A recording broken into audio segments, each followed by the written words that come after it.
آئیے جہاں ہم جاتے ہیں ماشاءاللہ مسلمان بہت خوش ہوتے ہیں، بڑے بڑے الحمدللہ جلسے ہوتے ہیں، مذاکرے کی محفلیں بھی ہوتی ہیں، سب ہوتا، مگر مجموعی طور پر یہ سمجھا کہ وہاں کے مسلمان یہ چاہتے ہیں کہ دین آسان ہو جائے۔ لوگوں نے آسانیاں پیدا بھی کر دی۔ ہم جیسے جو لوگ جاتے ہیں، لوگ سمجھتے ہیں کہ مولانا آن کر کے ہمیں مشکلات میں ڈال کے چلے جاتے ہیں۔ مشکلات سنیے کیا، وہ کہتے ہیں کہ جس ہوٹل سے گوشت مل رہا ہو نا تو اب اس پہ لکھا ہوا حلال تو آپ بھی حلال قرار دیتے، اور خصوصیت کے طور عرب کے جو لوگ وہاں پہنچے ایسا بیڑا غرق کیا اسلام کا، کہتے ہیں میک ڈونلڈ سے لے لیں، آپ KFC سے لے لیں، بھائی انہوں نے بسم اللہ شریف نہیں پڑھا نا، آپ بسم اللہ شریف پڑھ کے کھا لیں، کہ جی صاحب حلال ہو جائے گا۔ ارے بھائی یہ واقعہ کوئی اور تناظر میں تھا جس میں حضور نے فرمایا تھا کہ تم بسم اللہ پڑھ کر کے کھا لو، یہ واقعہ یہ تھوڑی۔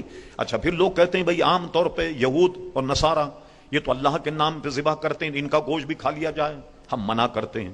پھر ہم نے ایک یہودی جو ان کا رہبر تھا ان سے پوچھا، میں نے کہا ہم نے انسائکلوپیڈیا میں تلاش کیا، ہمیں نہیں ملا، جب جانور ذبح کرتے ہیں تو آپ کیا پڑھتے ہیں؟ اللہ کا نام لیتے ہیں، کیا نام لیتے؟ صاف ان کے جناب پادری نے کہا کہ ہم جب جانور ذبح کرتے ہیں تو حضرت عزیر علیہ السلام کا نام لیتے۔ یہ تو قرآن مجید سے بھی ثابت ہے کہ یہودیوں کا ایک طبقہ حضرت عزیر علیہ السلام کو خدا کا بیٹا مانتا۔ جب عزیر علیہ السلام کا نام بوقت ذبح لیا جائے تو اب جانور کیسے حلال ہوگا؟ ایک تو یہ پریشانی ہے کہ لوگ کہتے ہیں یہ جو مولانا آتے ہیں پاکستان سے یہ سب حرام کر کے چلے جاتے ہیں، اس کا مطلب ہے آپ مکمل ان کو چھٹی دے دیں، جہاں بھی مل رہا ہو حلال لکھا ہو بس اس کو کھا لیا کرو۔ یہ کیسے ہو سکتا؟ 3-4 مسائل ایسے انٹرنیشنل، سود کا مسئلہ سب سے پہلے پوچھے، شراب کا مسئلہ کہ شراب بیچنا کیسا ہے، یہ مسئلہ اگر آپ کہیں گے ناجائز ہے تو لوگوں کا منہ بن جاتا ہے کہ بھئی کیا کریں، ہمارا تو روزگار یہی کہ جناب دکان پہ کام کرتے ہیں تو شراب بھی ہمیں بیچنا پڑتی۔ اور ہمارے مسلمان جو ایک اچھے مسلمان تھے پاکستان میں ایسی بے روی کا شکار ہو گئے، شاید اگر ہمارے علماء وہاں نہ پہنچیں تو یہ اور مزید سہولتیں تلاش کر لیں۔ میں آپ کو ہالینڈ کا قصہ بتاتا ہوں۔ چند لوگ جو پاکستان کے جو ریسٹورنٹ چلاتے تھے، ان حضرات نے ہماری دعوت کی، سچی بات ہے میں نے دعوت تو قبول نہیں کی، میں نے کہا میں صرف آن کر چائے پیوں گا، کہ ٹھیک ہے چائے۔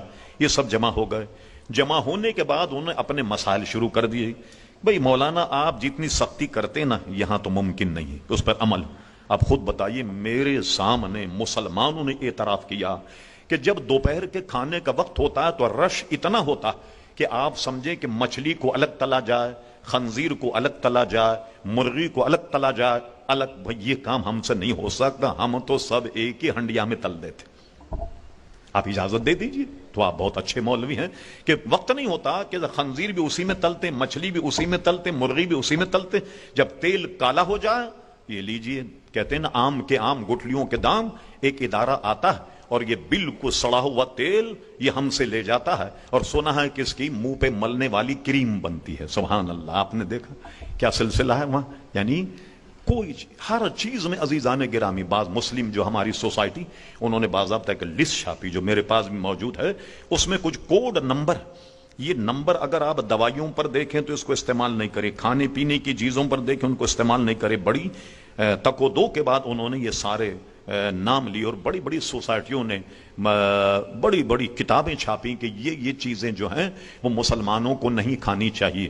کھانے پینے بھی وہاں مسلمانوں کو احتیاط برتنا چاہیے، مگر یہ بات وہاں کہی جائے تو لوگوں کو یہ بات جو ہے محترم حضرات پسند نہیں آتی۔ بہرحال ان نامساعد حالات میں وہاں کا دورہ کرنا، وہاں کی تبلیغ اور وہاں کے مسلمانوں کو مطمئن کرنا یہ بہت بڑا کام ہے۔ اس کی وجہ کیا ہے کہ یہاں کے مسلمان ہیں جو حضرت مولانا بڑے آداب اور اس سے گفتگو کرتے، مگر وہاں کے لوگ جو ہیں بالکل کھڑی گفتگو کر دیتے برجستہ، ٹھیک، جب کوئی لحاظ مربت وہاں نہیں۔